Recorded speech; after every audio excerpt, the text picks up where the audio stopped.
Okay, so this is going to be the very last part of my final, which is the creative essay. I'm going to do the third part. Is religious belief a positive force in human life? And I'm going to say that it has its point, and it can be positive. However, it can be a very negative point too.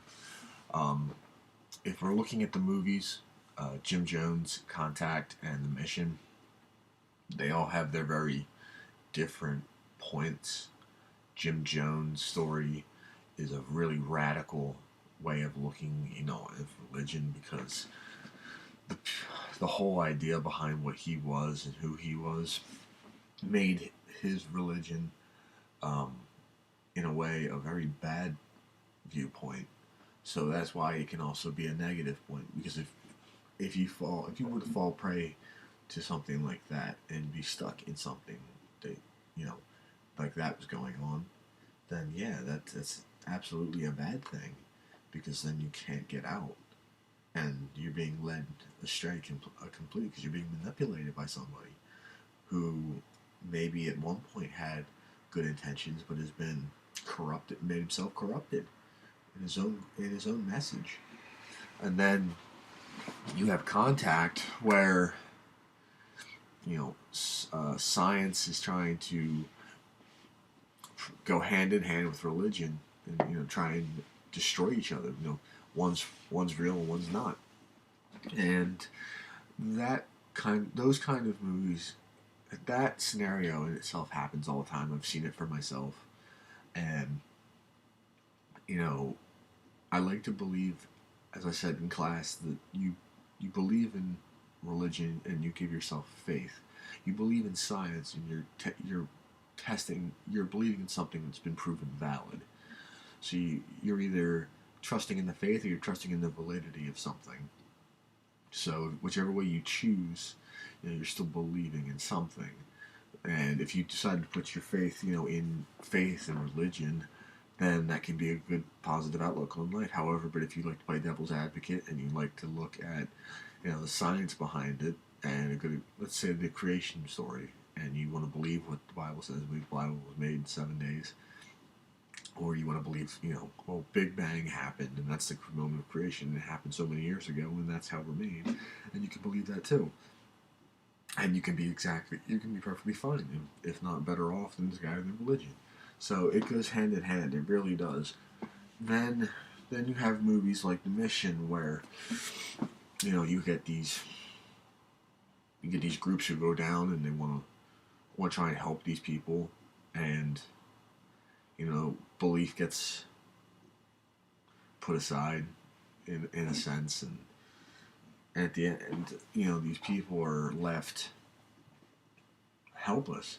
Some people are having mass while they're being shot at. I mean, that's not faith. It's not. This is not rational. I mean, you can have your you can have your faith and still live at the same time. You don't have to be a martyr because you're not going to prove anything. So I mean, it can be a negative aspect. But to those, I believe that those people truly felt that they were doing the right thing by not picking up not fighting back, while the other guys, they fought back.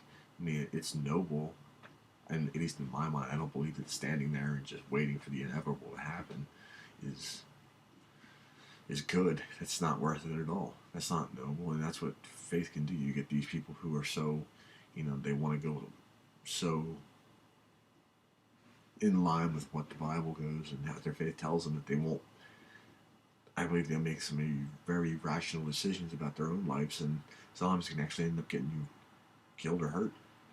So, to say that religion is or that religious belief is a positive force, sure, it does have its benefits and it has its place. However, maybe devil's advocate here will tell you that you it has a place, but it can be a really bad thing at the same time, depending on how you want to look at it. You want to look at it the way Jim Jones looked at it, and you want to go and make it believe that the world around you is falling apart and they're out to get you, and you got to stick to your faith, and that's the best thing you can have.